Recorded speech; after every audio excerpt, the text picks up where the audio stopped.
suis avec Richard dans le public. Bonjour Richard, ça va? Ça va, oui. Bon. Oui, oui, parce que Richard, il était un peu fâché. Il avait très envie de répondre à Monsieur Vizot, qui est là. Oui, ben, on se connaît bien. Richard, c'est le moment, vas-y. Hein. Donne tout, Richard. Pourquoi vous vous connaissez bien?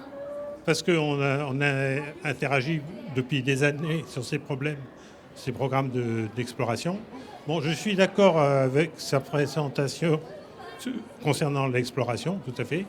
Maintenant, je me méfie de dire qu'un projet est infaisable. Parce que il est infaisable jusqu'à ce qu'on trouve l'innovation qui va permettre de le rendre possible. Donc, à mon avis, il ne faut pas mettre dans la même catégorie l'exploration, qui est quelque chose de concret, où on sait ce qu'on va faire, comment le faire, et la colonisation, qui, pour l'instant, reste une utopie. C'est une utopie, mais utopie, ce n'est pas un gros mot. Utopie, c'est ce qui génère l'innovation. Donc il faut s'intéresser aux utopies. Et l'innovation, c'est l'oxygène de nos civilisations.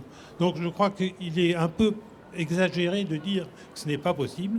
La vraie question, c'est si c'est possible, pourquoi faire? Dans quel but? C'est là la vraie question. Excellente question. Dans quel but? Pourquoi on irait sur Mars?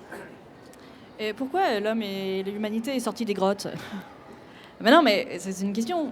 L'humain est un explorateur. On est comme ça. On a besoin d'aller voir. Pourquoi il y a le Vendée Globe en ce moment? Pour faire le tour du monde, mais c'est vain. Pourquoi on le fait?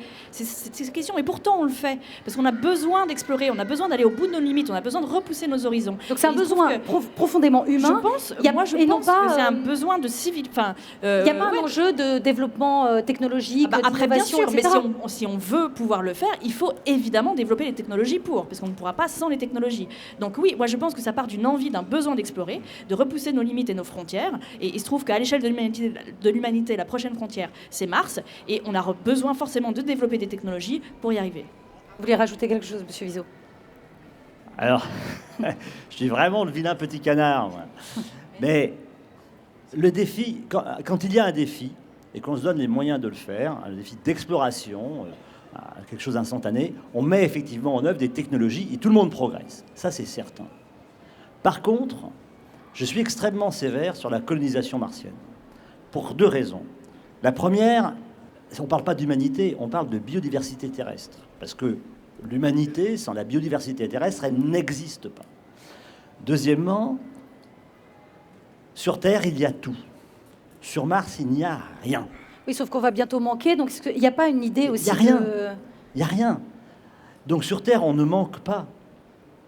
Sur Terre, on ne manque pas. Et je répète, je le dis maintenant, premièrement, il n'y a qu'un seul vaisseau spatial pour la biodiversité terrestre, c'est la Terre. Il n'y en aura pas d'autre. Et deuxièmement, et je suis encore plus méchant, faire croire qu'on va coloniser Mars, pour moi, c'est criminel, parce qu'il faut s'occuper de la Terre et pas s'occuper de Mars. Avant de s'occuper de Mars. C'est noté.